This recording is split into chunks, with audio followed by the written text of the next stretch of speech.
દધિસુત વદની રાધિકા દધી મથન નિવારો દધિસુત દ્રષ્ટિ મેલી દધિસુત में દધિસુતા પતિ કહે સો ન વિચારો। દધિસુત વદની રાધિકા, દધી એટલે સમુદ્ર, તેનો સુત તેનો પુત્ર એટલે ચંદ્ર।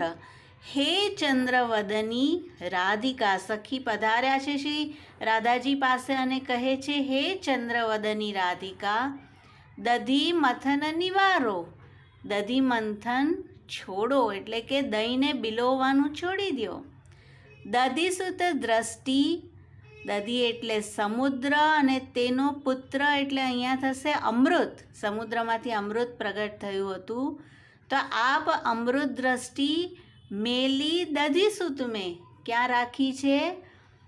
દધીનો પુત્ર એટલે કે દહીંના પુત્ર માખણમાં રાખી છે।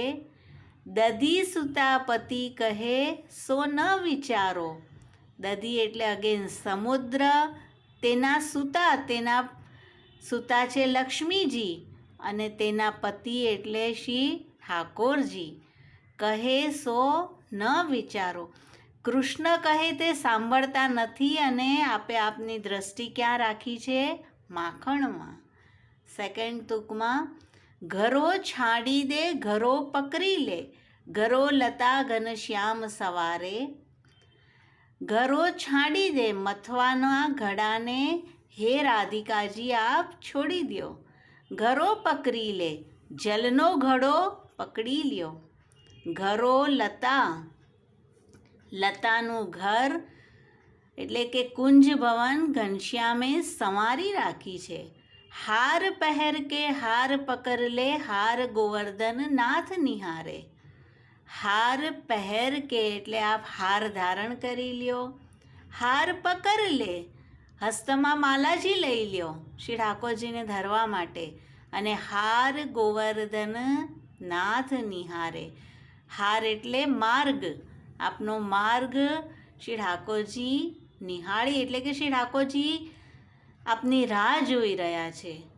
સંબર ચલી વૃષભાન નંદિની, આલિંગત ગોપાલ પિયારે। જેવું સખી આવું કહ્યું અને સાંભળીને શ્રી વૃષભાન નંદિનીજી ચાલ્યા છે અને વિચાર શું કરી રહ્યા છે કે શ્રી ઠાકોરજીને આલિંગત ગોપાલ પિયારે, હૃદય લગાડવાનું સોચ્યું છે। વિદ્યમાન કલહંસ જાતિ ગતિ, કલહંસ જાતિના હંસની ગતિથી આપ ચાલ્યા છે। સૂરદાસ આપ